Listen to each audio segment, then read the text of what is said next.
I say, YouTube. I say, YouTube. Good morning. Good morning. Good morning. I normally come on the track and I'll be like, it's another beautiful day here in Las Vegas, Nevada. The weather about 52 degrees. We got a couple clouds in the sky. Reporting from Sin City. If it's your first time rocking with the boy, I be the KING SPR 33. And that be me, King Spree. And you locked in with one of the realest. And as always, watch out for that new mixtape coming soon. I promise you gonna love it. Check me out one time. Check me out. We headed to work beginning of December, getting my mind right for the holiday season. Mind you, I'm broke as ever, but we still gonna try to figure this thing out. I want to speak about something that, to be honest, some things I try to not bring on the channel because, one, I ain't really getting a billion views, so it's not like I gotta disclose personal information to only get 4 or 5 views. And then two, you just don't want to disclose personal information. But I want to start using this almost like a video diary, because essentially that's what it is. So, let's talk about something. Let's talk about something real quick. Black men, we are superheroes. Let me say that as I look in the camera. Black men, we are superheroes. That's a fact. This ain't meant to be discriminatory, but this ain't meant to be all-inclusive either. Black men, we are superheroes. Don't let nobody tell you different. Let me explain a little situation to you real quick. Let me rap to you real quick. Now, anybody watching this that's one of my peers or a black man or a man period, and some women as well, but I'm directing it towards black men. You know that you got to know how to move in a room full of vultures, right? When Jay said that he wasn't just talking the talk, you got to know how to be in an environment where they out to get you, but you're still able to move with prestige. You're able to get what you need to get done while also not rocking the boat so much that you can't be Dame Dash on one side, but on the other side, you can't be a silent partner all the time like a Kareem Biggs. You can't be the guy that's rocking the boat, but you also can't be the guy that's not on the boat at all, right? And I think Jay was a happy median between the two. So what I'm saying is, in every profession that you're going to be in, you're going to have pitfalls. You're going to have conflict. You're going to have multitasking issues. You're going to have timing issues, scheduling conflicts, so on and so on. Gossip, right? Politics. And when you work in an environment with a lot of feminine energy, you're going to have emotional things happen too, right? Before we continue, black superheroes, do me a favor, and the other superheroes as well, do me a favor, go ahead and leave a like on the boy video, man. We really ramping this thing up. We're really getting out more content. I hate that word content, but that's what it is. More content, more consistent. Like I said, this is going to be your morning coffee, baby. This is your morning caffeine. You dig?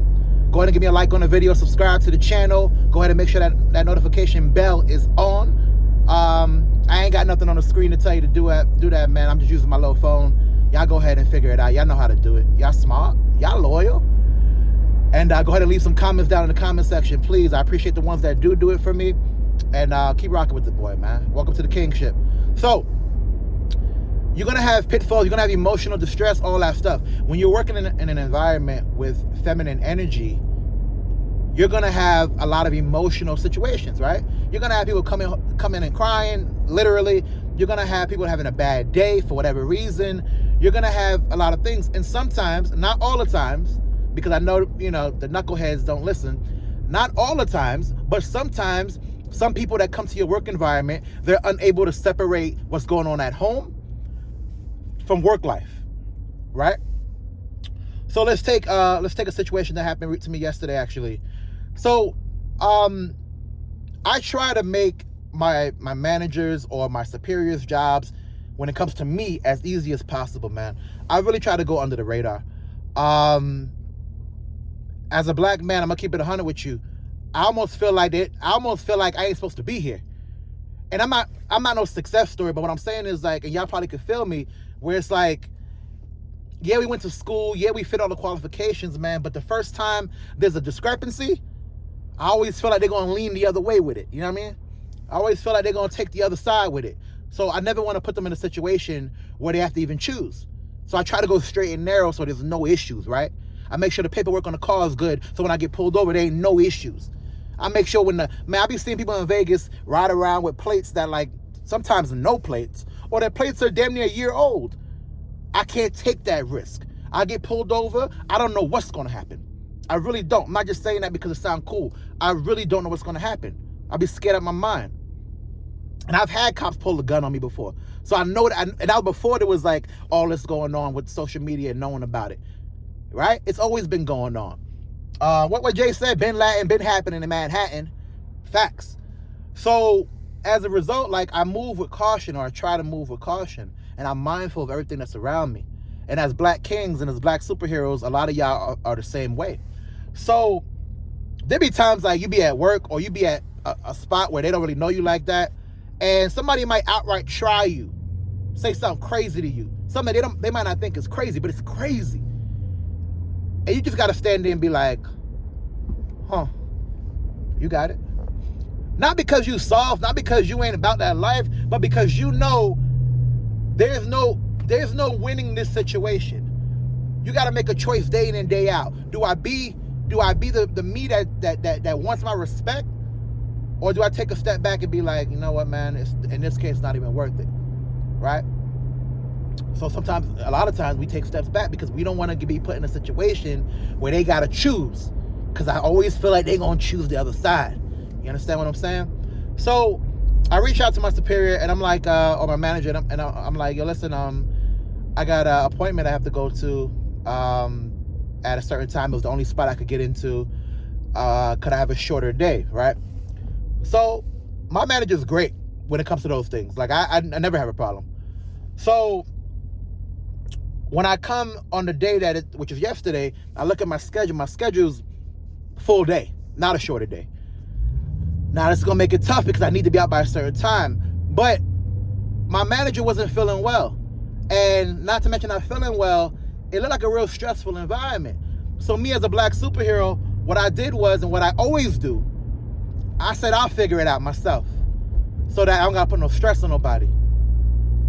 So I figured it out, right? I did what I had to do. I took a really long lunch and then came back and finished my job. It had me leaving the job later than normal. Matter of fact, way later. I came in at 8 o'clock, left damn near at 8, 9 o'clock. But things got done, right? Here's what I'm trying to say. A lot of times people would be upset and be like, oh, my schedule isn't what you said it would be. And they would bring that energy to their manager or bring that energy to their whoever they're speaking to. And I was having a conversation with somebody and I told them, man, I can't really be the person in this environment that's like, I can't be that guy. Like, there's some people that already think I'm that guy. And for my black superheroes, you know what I mean. I can't be that guy. Because the second you become that guy, it opens up the book and it opens the dialogue for what else are you? What else do you do? And even though I don't got nothing to hide, you don't want the microscope on you in such a way. Because all of a sudden, you become that guy that starts voicing your opinion for every little thing, that starts having an opinion for every little thing, that starts combating every little thing, being argumentative, things like that. All of a sudden, they start asking questions like, Richard, what you said you did again? Where you from again? Oh, South Florida, huh? Okay. And you did what over there? Like, what neighborhood you was at again? They start asking questions, right?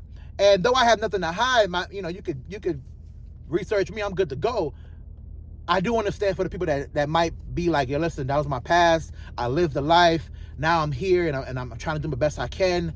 And I'm good. I'm not trying to be that guy I used to be, whether it's fighting, anger issues, immaturity, whatever it was in my past.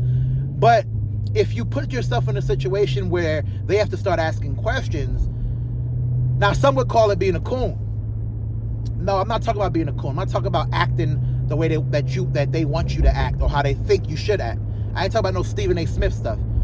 I'm talking about just having respect for yourself because you know how hard you've worked to be in an environment. As black men, we gotta be superheroes just to be regular. We so far behind the 8 ball. They got a 400-year head start. Let's never forget that. Let's never forget that. They got a 400-year head start. Let's never forget that. So as black men, we got to be superheroes just to live an average life. The things that we look at is like, man, I'm like, bro, I had conversations with my friends and I'm like, man, you ever walk into your spot and you're just happy? You're just happy you got a spot to go to, man. You look at your bar cart and you're just like, damn, man, I love how that looks. You look at your bed, your king-size bed. Man, I love that I can afford this king-size bed. In my car, I love my car. Even, man, I love the little gold chain I got. I love the little watch I got. I look at my savings, man. I remember the days where it was dead broke. My point I'm making is that you start feeling proud of yourself because you went from, bruh, I got friends that they share my pain, man. I'm talking about tears out the eyes. Like, yo, I ain't got it. I ain't got it, but I'm trying to get it. I ain't got it, but I'm trying to get it. And you can relate to that because it ain't guaranteed for all of us. The house with the dog and the white picket fence for us ain't guaranteed. It ain't the standard, bruh. You could be living with your mother till you're 100, figuratively speaking, but it ain't the standard is my point. Owning property ain't the standard for us. Having investments, having crypto, having this, having that, having education, this ain't the standard for us. What Kanye say, racism still alive, they just be concealing it? And I'm not the guy that looks at every person that's not the color of my skin and say they're racist. I don't think that at all. I think all my peers that I know and people that I work with are amazing. I think not one of them have a bone in their body. But I'm still aware that it can go the other way. For the longest time in my department, I was the only black person. For a while, a long while. I know it can go the other way, so I move a certain way. So even yesterday, me not addressing my schedule not being what it was supposed to be, I take it upon myself. I put my cape on, I take it upon myself to figure it out. And I guess what I'm trying to say is, for my black superheroes out there, my black kings, y'all relate? Y'all understand what I'm saying, man? Y'all ever be at work or be in a situation with your girl or be in a situation with your family and you're like, yo, listen, man, I got to take a step back. I got to take a step back because at the end of the day, this can go the other way. And if it has to be, if they got to choose between me and the other situation, I don't know. I can't guarantee they're always going to choose me. So to avoid any conflict, I got to remove myself from it. You dig what I'm saying? Man, I hope y'all understand what I'm saying. I hope y'all can relate to what I'm saying. Once again, man, I really do appreciate y'all rocking with the boy. I really do appreciate y'all viewing it. Whether I get 1 view or I get 1 million, I appreciate each and every one of y'all. Please like the video for the boy. Please like the video. Please subscribe to the channel and make sure the notification bell is on. That way you can get your morning coffee every morning, you dig? And listen, man, we just trying to figure this whole thing out. This has been a message brought to you by the good people over here at King Spree. I appreciate your time.